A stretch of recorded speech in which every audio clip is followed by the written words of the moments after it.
ఓం గం గణపతయే నమః. ఓం శరదిందు సమాకారే పరబ్రహ్మస్వరూపిణే వాసరాపీఠ నిలయే సరస్వతీ నమోస్తుతే.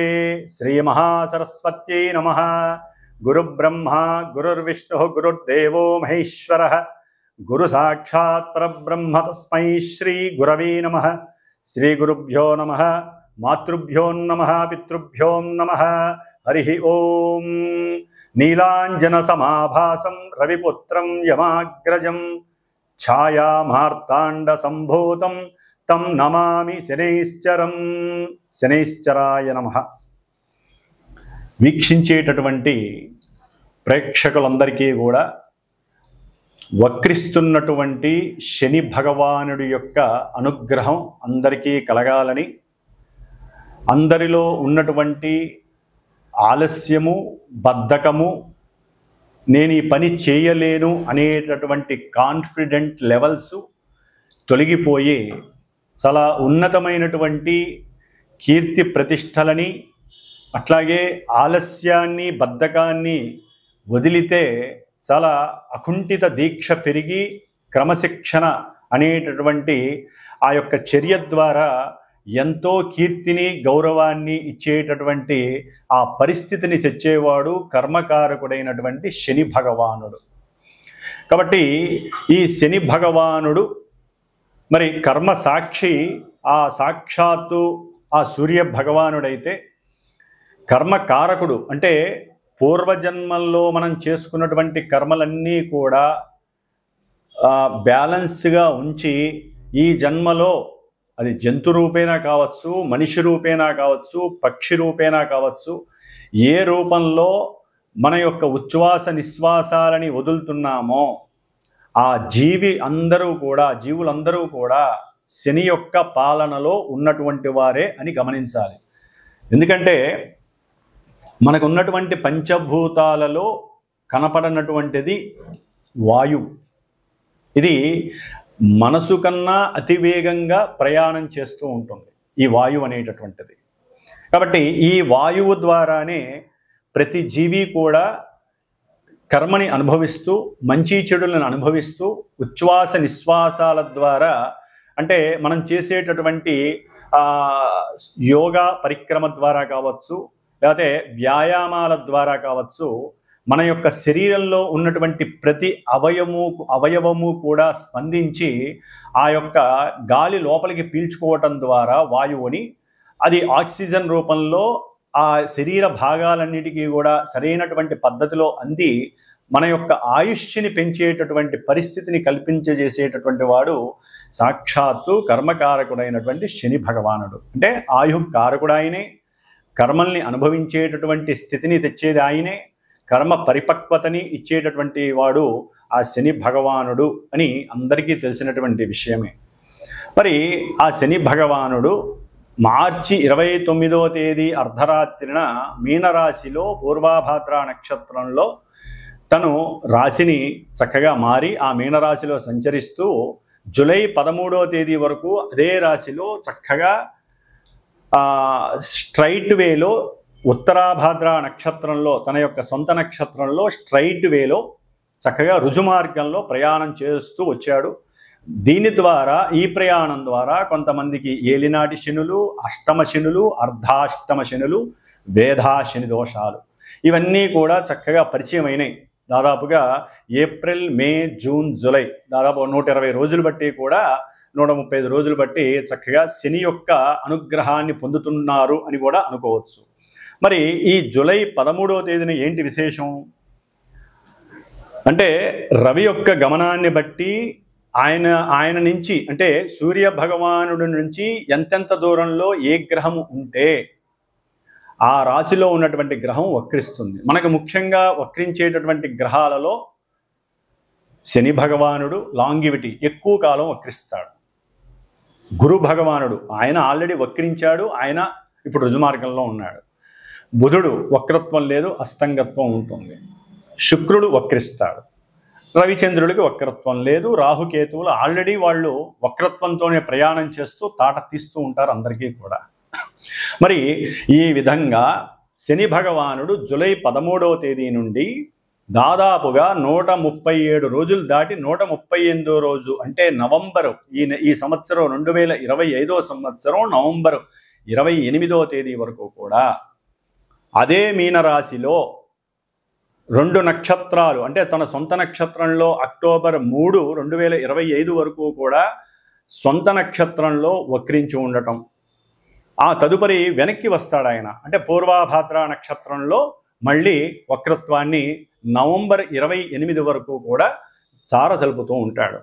దీని ద్వారా ఈ యొక్క శనిగ్రహ ప్రభావం వక్రత్వం అంటే ఏ గ్రహమైనా సరే ముఖ్యంగా తన యొక్క రుజుమార్గంలో ప్రయాణం చేసేటప్పుడు దాని యొక్క దృష్టులు ఒకలా ఉంటాయి, వక్రించినప్పుడు దాని యొక్క దృష్టులు మరొకలా ఉంటాయి. ముఖ్యంగా శాస్త్రరీత్యా శుభగ్రహాలు గనక వక్రిస్తే అవి శుభ ఫలితాలను ఇస్తాయని, పాపగ్రహాలు అనగా మనకి కుజుడు కానివ్వండి శని కానివ్వండి వక్రిస్తే అవి పాప ఫలితాలను ఇస్తాయని చెప్పి మనకి శాస్త్రంలో చెప్పబడి ఉంది. మరి ఈ శని మహానుభావుడు పాపి కాబట్టి ఆయన వక్రించడం ద్వారా కొన్ని ఇబ్బందికరమైనటువంటి పరిస్థితులు ఎదుర్కొనేటటువంటి కొంతమంది రాసుల వారు ఉండే అవకాశం ఉంటుంది. మరి శని ముఖ్యంగా మన యొక్క 12 రాశులలో మకర రాశికి కుంభరాశికి అధిపతి అంటే కర్మస్థానానికి అభీష్ట స్థానానికి అంటే కర్మ ద్వారా మనం చేసినటువంటి ఏ పనికైనా సరే అభీష్టం సిద్ధిస్తుందా, నెరవేరుతుందా, లేకపోతే బెడిసి కొడుతుందా అనేటటువంటి రెండింటినీ కూడా ఈ శని భగవానుడికే ఇచ్చి ఉన్నారు మకర కుంభరాశుల ద్వారా. అట్లాగే సహాయం చేసేటటువంటి గుణము సహాయకత్వమైనటువంటి కారకత్వము కుంభరాశిలో ఉంది, తనకి తనే అనుభవించాలనుకోవడం మకర రాశిలో ఉంది. కాస్త స్వల్ప దోషాలు ఉంటాయి రెండింటికి, అని అధిపతి శని భగవానుడే. కాబట్టి ముఖ్యంగా ఈ మనకు ఉన్నటువంటి 27 నక్షత్రాలలో జలరాశి అయినటువంటి కర్కాటక రాశిలో ఉన్నటువంటి పుష్యమి నక్షత్రము, మరలా జలరాశి అయినటువంటి వృశ్చిక రాశిలో ఉన్నటువంటి అనురాధ నక్షత్రము, జలరాశి అయినటువంటి మీనరాశి, ఇప్పుడు ప్రెజెంటు శని భగవానుడు ఉన్నటువంటి నక్షత్రము ఉత్తరాభాద్ర నక్షత్రం, సొంత నక్షత్రంలో ఉన్నాడు. మరి ఈ యొక్క కర్కాటక రాశి, వృశ్చిక రాశి, మీనరాశి ఈ 3 జలరాశుల్లో భూతత్వ వాయుతత్వ గ్రహమైనటువంటి శని భగవానుడు ఆయన పరిపాలిస్తూ ఉంటాడు నక్షత్రాల ద్వారా. కాబట్టి ఆ నక్షత్రాలలోకి వచ్చినప్పుడు చంద్రుడు వారి యొక్క మానసికమైనటువంటి చర్యలు కొంతమందివి ఇబ్బందికరంగా ఉండే అవకాశం ఉంటుంది. కొంతమంది జాతకాలలో గనక శని భగవానుడు చాలా ఉన్నతమైనటువంటి స్థితిలో ఉంటే వారికి అనుకూలమైనటువంటి పరిస్థితులు ఉంటాయి. ఏదైనా మనం పుట్టినటువంటి డేటు, టైము, ప్లేస్ని బట్టి మన యొక్క జన్మజాతకం మీద గ్రహాల యొక్క స్థితిగతులు ఆధారపడి ఉంటాయి. అంటే మనకున్నటువంటి 12 రాశులు భావాలుగా మారతాయి, లగ్నంగా మారుతుంది. లగ్నం నుండి ఏ గ్రహానికి ఆధిపత్యము శుభమా అశుభం కలిగిందా దాన్ని బట్టి మనకి జాతకం నడుస్తూ ఉంటుంది. దాన్ని బట్టి ఆ గ్రహము ప్రస్తుతానికి వీరి యొక్క చంద్రుడు అంటే మనఃకారకుడు చంద్రుడి నుండి ఏ రాశుల్లో ఉన్నాడు, ఏ నక్షత్రాల్లో ఉన్నాడో చూసుకుంటూ దీన్ని వెరిఫై చేస్తే కనుక అప్పుడు ఫలితం అనేది కనపడడానికి అవకాశం ఉంటుంది. ఎందుకంటే కొంతమందికి మరి పనులు సక్రమంగా సాగవు, దగ్గర దాకా వచ్చి దూరం అయిపోతూ ఉంటాయి ఈ శని యొక్క ప్రభావం వలన. అట్లాగే జాతకాలలో, జన్మజాతకాలలో కనుక శని చంద్రుల యొక్క స్థితి కానీ, యుతి కానీ, కలయిక కానీ, ఒకరి నక్షత్రంలో ఒకళ్ళు ఉండటం ద్వారా కానీ ఈ విధంగా వాళ్ళిద్దరికీ కనుక సత్సంబంధాలు ఉన్నట్లయితే ఆ యొక్క జన్మలగ్నాన్ని బట్టి ఆ భావాలు దెబ్బతింటాయి. దెబ్బతింటమంటే ఆలస్యం అవ్వటం, 1కి 2-3 సార్లు జరగటం, అంటే వివాహాల విషయంలో, ముఖ్యంగా వివాహ విషయంలో, ఉద్యోగ విషయాలలో, అట్లాగే సంతాన విషయంలో. ఎందుకంటే శని ఆలస్యాన్ని సూచిస్తాడు ప్రతి విషయంలో, కానీ స్టాండర్డ్ని సూచిస్తాడు, స్థిరత్వాన్ని. కాబట్టి కానీ చంద్రుడితో లింక్ అంత మంచిది కాదు. మానసికంగా ఎప్పుడు వికారాలని కలుగు చేస్తూ ఉంటాడు. సరే, శశిమంగళ యోగం అనేటటువంటిది అది కొంతమంది లగ్నాలలో కలుగుతూ ఉంటుంది. ఆ దశలు అంతర్దశలు వచ్చినప్పుడు వారికి శశిమంగళ యోగం మనకి ఉన్నాయన్నమాట. ఆ యోగాలలో వారికి యోగాన్ని ఇస్తాడు, అది తర్వాత విషయం, అది జన్మజాతకం చూస్తే కానీ తెలియదు.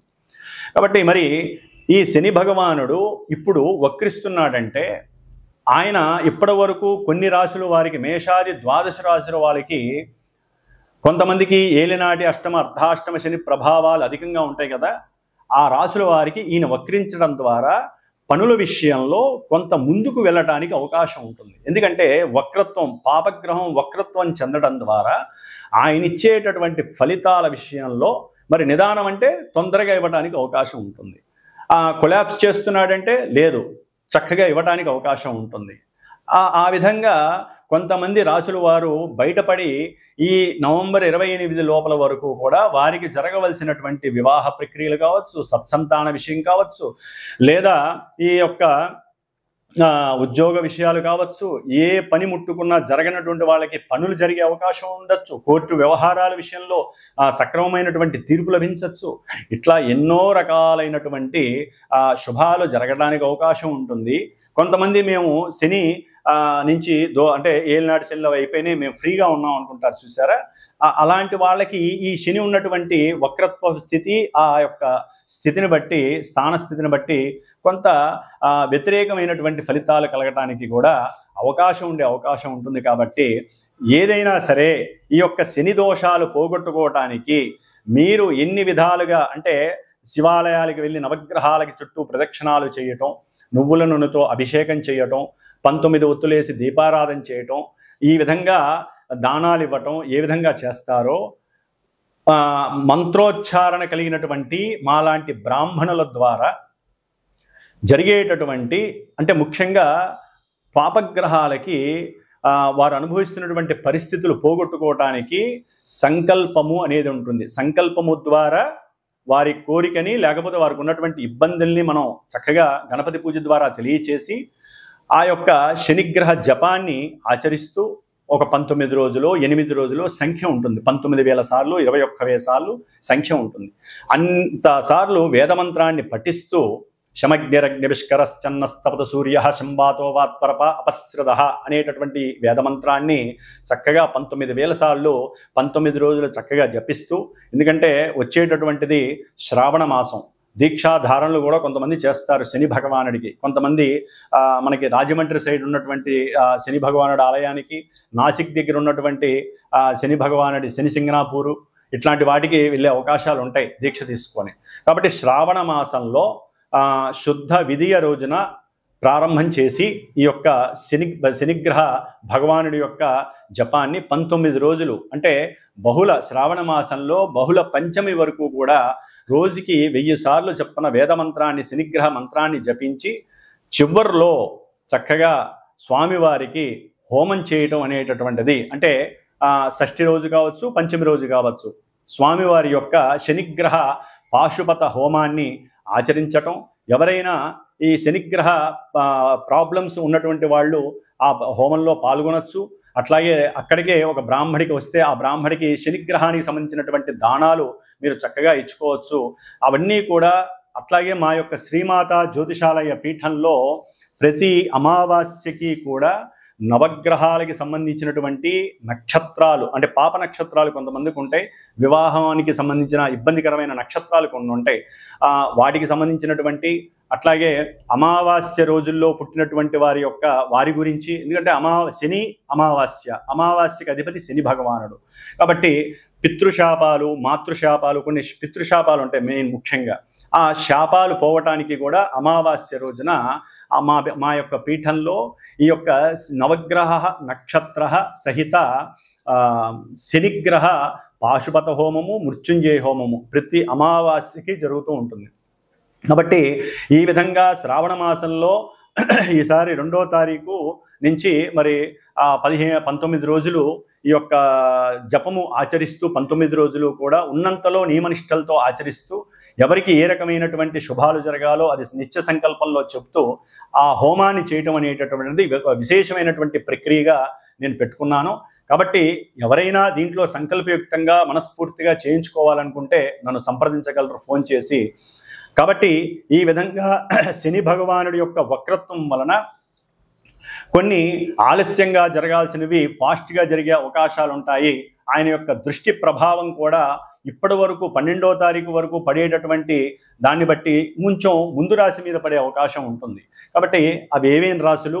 మేషం నుంచి ద్వాదశ రాశుల వారికి వక్రత్వం కలిగినటువంటి శని భగవానుడు ఏ విధమైనటువంటి భావాల మీద ఏ విధమైనటువంటి పరిస్థితుల్ని కలుగజేస్తాడో మనం చక్కగా తెలుసుకుందాం.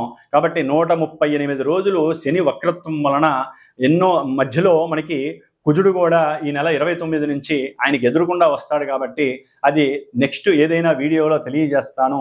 ఈ శని కుజుల యొక్క విపరీతమైనటువంటి దృష్టి విభేదం అనేటటువంటిది చాలా ఇబ్బందులను కూడా కలుగజేస్తుంది ప్రపంచానికి. అట్లాగే కొన్ని రాశుల వారికి కూడా ఆ ఇబ్బందులు కలుగజేస్తే అది నెక్స్ట్ వీడియోలో తెలియజేసుకుందాం చక్కగాను. కాబట్టి ఈ వక్రత్వపు శని యొక్క దోషాలు ఏ విధంగా ఉంటాయి, ఏ విధంగా కొంతమంది లాభపడతారో చక్కగా మనం తెలుసుకుందాం. ఓం శం శనైశ్చరాయ నమః. ఓం శం శనైశ్చరాయ నమః. తులారాశి వారికి ఈ నెల అనగా జూలై 13వ తేదీ నుండి నవంబర్ 28వ తేదీ వరకు 6వ రాశిలో మీనరాశిలో ఉన్నటువంటి శని భగవానుడు ఇప్పటి వరకు కొంతవరకు ఆయన అనుకూలంగా ఉన్నప్పటికీ, అంటే వారి జాతకరీత్యా శని భగవానుడు సరైనటువంటి పరిస్థితుల్లో లేకపోతే ఈ షష్ఠమ శనిగ్రహము అంత యోగించకపోయి ఉండవచ్చు. ఎందుకంటే ఈయన ఉన్నటువంటి స్థానము కూడా అంతగా యోగ్యకరమైన స్థానం కాదు కాబట్టి, కానీ ఎంతో కొంత మేలు చేసి ఉండొచ్చు ఆయన శని భగవానుడు.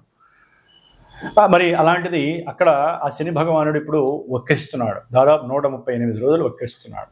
మరి వక్రించిన ఫలితాలు ఏ విధంగా ఉంటాయంటే, వీరికి ఉద్యోగ విషయంలో ఇప్పటి వరకు కొంత ఇబ్బందులు ఎదురవుతున్నా, అవతల వ్యక్తులు ఎవరైతే వీరికి ఉద్యోగం ఇద్దాం అనుకున్నారో వారు స్పందించకపోయినా, వారు ఆలోచిస్తున్నా, వీరికి సంబంధించినటువంటి విషయంలో వారు ఏదైనా సరే కొంచెం డిసప్పాయింట్మెంట్స్ అయినా అవన్నీ సరిదిద్దుకొని వీరికి అనుకూలమైనటువంటి యోగ్యతని, అంటే ఉద్యోగ విషయంలో యోగ్యతని, వారికి ఉన్నటువంటి స్టామినాని గమనించుకుంటూ వారు తీసుకునేటటువంటి నిర్ణయాలు కొంచెం ఫాస్ట్గా తీసుకొని వీళ్ళకి కొంత అనుకూలత కలుగజేసేటటువంటి పరిస్థితులు కూడా ఈ యొక్క శని భగవానుడు, వక్రించిన శని భగవానుడు వీరికి ఇస్తున్నారు. అంటే మరి 6వ స్థానంలో శని ఉంటే ఉద్యోగ అవకాశాలు బాగుంటాయి, శత్రు రోగ రుణ విముక్తి అవుతుంది కదా. అవన్నీ అవకాశాలు ఉంటాయి, జాతకాన్ని బట్టి కూడా అవి జరుగుతూ ఉంటాయి. డైరెక్ట్గా ఆయన 6లో కూర్చోగానే ఇవన్నీ జరగాలని రూల్ ఏం లేదు. ఎందుకంటే మేషం నుంచి అది 12వ స్థానం కాబట్టి ఇంకా ఆ విషయంలో అవి తీరక కొంత ఇబ్బందులు పడినటువంటి పరిస్థితులు కూడా ఉండి ఉండవచ్చు. ధన విషయంలో కూడా కొంత అవసరం లేని రుణాలు, ఏదో ఎక్కడో పెట్టుబడి పెట్టాలి, ధనం బాగా రావాలి అనుకున్న వాళ్ళు కూడా రుణం చేసి పెట్టుబడి పెట్టి ఉండొచ్చు. అయితే అవన్నీ కూడా అలా చేసి ఉన్నటువంటి వాళ్ళకి రుణాలు కోల్పోయే అవకాశం, అంటే రుణ విముక్తి కలుగుతుంది. తులారాశి వాళ్ళకి ఈ వక్రించిన శని 4.5 నెలలు ఉండటం ద్వారా ఆయన కొంత రుణాలను తీర్చేయాలనే ఆలోచన, వారి యొక్క రకరకాలైనటువంటి స్ఫురణ శక్తి, సద్యోశక్తి ఇవన్నీ కలిసి తొందరగా తీర్చేయాలి, నేను రుణ విముక్తిని కావాలి అనేటటువంటి ఆలోచన వీరికి కలుగుతుంది. ముఖ్యంగా వీరి తులారాశి వారికి ఈ యొక్క శనిగ్రహ ప్రభావము కొంత సింహరాశి మీద పడుతుంది. అంటే వక్రించిన శని కాబట్టి, అంటే లాభస్థానం, ఉద్యోగ వ్యవహారాల యందు వీరు ఆశించినటువంటి పరిస్థితులకి అనుగుణంగా వీరికి చక్కటి ఉద్యోగ స్థితి 4.5 నెలల్లో కలగటానికి చాలా అవకాశాలు మెండుగా ఉన్నాయి. ముఖ్యంగా వీరికి ఏదైనా కొంత అనారోగ్యపరంగా సమస్యలు ఉన్నట్లయితే అవి కూడా తీరిపోయి చక్కటి ఆరోగ్యకరమైనటువంటి జీవితాన్ని వీరు ప్లానింగ్ చేసుకునే పరిస్థితి వీరు స్వీకరిస్తారు ఈ యొక్క 4.5 నెలలు. అట్లాగే ఎవరైనా సరే విద్యావంతులు, ముఖ్యంగా తులారాశికి సంబంధించినటువంటి విద్యాస్థానానికి అధిపతి కాబట్టి, మకర రాశికి అధిపతి శని కాబట్టి వీరి యొక్క ఆలోచన శక్తులు చాలా పెరుగుతాయి. ప్రపంచాన్ని ఏలాలి, ప్రపంచంలో నాకంటూ ఒక సముచిత స్థానం ఉండాలి అని పెద్ద వాళ్ళు ఎవరైతే ఉంటారో, అది రాజకీయ నాయకులు కావచ్చు, పారిశ్రామికవేత్తలు కావచ్చు, దూరంలో ఉన్నటువంటి వాళ్ళని చూసి, అంటే విదేశాల్లో ఉన్న వాళ్ళు పెద్ద వాళ్ళని చూసి నేను కూడా ఆ స్థాయికి ఎదగాలని దానికి తగ్గట్టుగా శ్రమతో కృషిపడి విద్యార్థులు చక్కగా దానికి సంబంధించిన కోర్సులు నేర్చుకోవడం, సాధించడం అనేవి కూడా చేసుకుంటారు. వీటన్నిటికీ ముఖ్యంగా ఏకాగ్రత చాలా ముఖ్యం. కాబట్టి ఆ ఏకాగ్రత స్థానంలో నిర్ణయాధికారాలు, ప్రామాణికాలు, అట్లాగే కొన్ని క్రమశిక్షణపరమైనటువంటి చర్యలు తీసుకునేటువంటి స్థానంలో ఈ శని రాహులు ఉండటం ద్వారా అప్పుడప్పుడు కొంచెం ఎదురు దెబ్బలు, ఆటంకాలు కూడా కలగచ్చు. కానీ తులారాశి వారికి కొంత అనుకూలమైనటువంటి పరిస్థితులు కనబడడానికి, ఉద్యోగం ద్వారా అనుకూలమైనటువంటి లాభాలు కలగటానికి, అట్లాగే కొంతమందికి ఎవరికైనా సరే వివాహం అయినటువంటి వారికి అటు ఇటుగా కొంత కోర్టు కేసులు, సమస్యలు ఉన్నటువంటి వారికి కూడా అవి తొలగిపోయి ఒకరినొకరు అర్థం చేసుకొని అనుకూలమైనటువంటి జీవన కాపురాన్ని కూడా చేయడానికి, అంటే సరైనటువంటి జీవనాన్ని గడపాలి అనే ఒక ఆలోచన కూడా వీరికి కలుగుతుంది. దాని ద్వారా కూడా తులారాశి వారికి వక్రించిన శని సంతాన ప్రాప్తినివ్వడానికి కూడా ఒకంత అనుకూలతల్ని కలుగజేయడానికి అవకాశాలు ఉన్నాయి. కొంత లోపల ఇమ్యూనిటీ సిస్టంలో మాత్రం కొంచెం తేడా కలగడానికి అవకాశం ఉంటుంది. అంటే అనారోగ్యాలు తగ్గడానికి ప్రయత్నం చేస్తూ ఉంటారు, కానీ ఆ ఇమ్యూనిటీ లెవెల్ పెంచుకోవడానికి వీరు కొంచెం వ్యాయామాన్ని అధికంగా చేయాలి. ముఖ్యంగా సూర్య నమస్కారాలు లాంటివి చేసుకోదలుచుకుంటే కనుక వీరికి గ్యాస్ ప్రాబ్లమ్స్ కానీ, జీర్ణాశయ ప్రాబ్లమ్స్ కానీ, వాతపరమైనటువంటి సమస్యలు కానీ పోగొట్టుకునే అవకాశాన్ని వీరికి వీరే సొంతంగా శ్రమపడాలి. ముఖ్యంగా లేని వాళ్ళకి, లేకపోతే కుంటి, గుడ్డి, చెవుడు, కాళ్ళు లేనటువంటి వాళ్ళు, లేకపోతే బాగా ముసలి వాళ్ళు, చేతకానటువంటి వాళ్ళు, కళ్ళు కనబడినటువంటి వారు, ఇలాంటి వాళ్ళందరికీ కూడా, వికలాంగులు లేకపోతే వృద్ధులు, ఇలాంటి వాళ్ళకి సంబంధించిన చారిటబుల్ ట్రస్టుల్లో వీళ్ళంతటి వీళ్ళు వెళ్ళి ఏదో రకమైనటువంటి సహకారాల్ని వాళ్ళకి అందించి రావటం ద్వారా కూడా వీరికి కొంత మానసికమైనటువంటి స్టెబిలిటీ పెరుగుతుంది. సరైనటువంటి లోక వ్యవహారం మీద పట్టు కలుగుతుంది. రాజకీయ నాయకులతో కూడా మంచి సత్సంబంధాలు కలగడానికి తులారాశి వారికి ఈ వక్రించిన శని చాలా యోగాన్ని ఇస్తున్నాడు. షేర్స్కి సంబంధించిన వ్యవహారాల్లో కూడా వీరికి లాభం కలగటానికి కొంతవరకు అవకాశం ఉందనే చెప్పుకోవాలి. వక్రించిన శని వలన కాస్త ప్రేమ వ్యవహారాల యందు భయము, భ్రాంతి జరుగుతుందో లేదో అనే కన్ఫ్యూజన్ స్టేజ్ ఉంటుందేమో, కానీ కొంత అనుకూలత కలుగుతుంది. సంతాన విషయంలో కూడా కొంతవరకు అనుకూలత కలగడానికి వీరికి స్టామినా అనేటటువంటిది పెరిగే అవకాశం ఉంటుంది. కాబట్టి ఏదేమైనప్పటికీ ఈ తులారాశి వారు శని రాహుగ్రహ దోష పరిహారార్థమై కాస్త శనివారం పూట దుర్గాదేవి ఆరాధన చేసుకోవడం ద్వారా వీరికి ఇంకా మేధస్సులో ఉన్నటువంటి కొన్ని అవసరం లేనటువంటి ఆలోచనలు తొలగిపోయి జీవితంలో ముందుకు వెళ్ళే ఆలోచనలు పెంచుకోవడానికి విద్యార్థులకి చాలా చాలా ఉపయోగకరంగా ఉంటుంది. గృహం కట్టుకునేటటువంటి వాళ్ళకి కూడా కొంత లాభం కలగడానికి అవకాశం ఉంటుంది. తల్లి యొక్క ఆరోగ్యం కూడా కొంత వెసులుబాటుగా వీరికి అనుకూలమైనటువంటి పరిస్థితులు కనిపిస్తున్నాయి. ఓం శం శనైశ్చరాయ నమః.